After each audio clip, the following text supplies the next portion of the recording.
We used Facebook in the planning stages of our music video to communicate with our singer and dancers.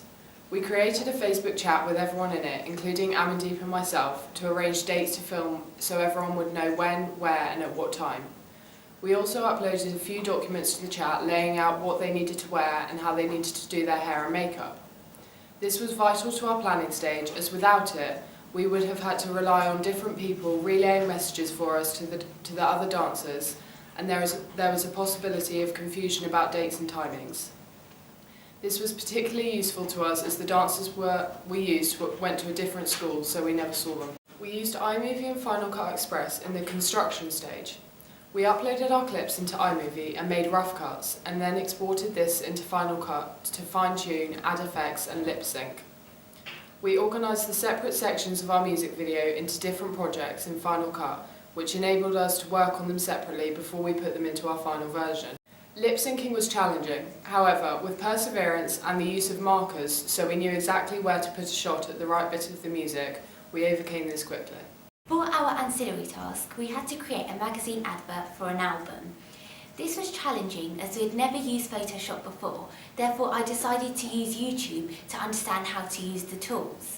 I learned how to create layers, change the typography, and add effects such as making the picture black and white, only adding colour to the headband. We used Twitter in our construction stage of making our website. We knew in the planning stage of our website we wanted to link our artist's webpage to her Twitter. Therefore, we decided to create a Twitter account for her and decided to link this to the website. We used YouTube mainly in our research and planning stages, watching countless number of music videos for inspiration and ideas. We also use YouTube to do some 9-frame analysis of a few award-winning and successful music videos. We wanted to use a clean version of Ciara's Living It Up, so we tried to cut Nicki Minaj's part out in order to make it more suitable for our target audience, young girls.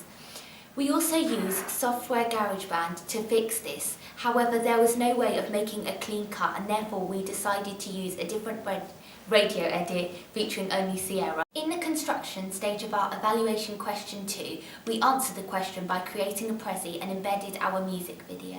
We used Blogger in our research and planning stages of our music video, ancillary tasks and evaluation.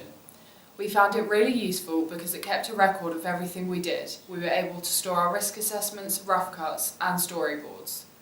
We used it as a platform to help us with our audience feedback and the planning of our evaluations, as it meant we were able to refer back to the work we had done previously. Technological convergence was very useful because we were able to film on the iPad and upload it straight to YouTube. As well as speaking to our audience directly, we used SurveyMonkey to reach a wider audience.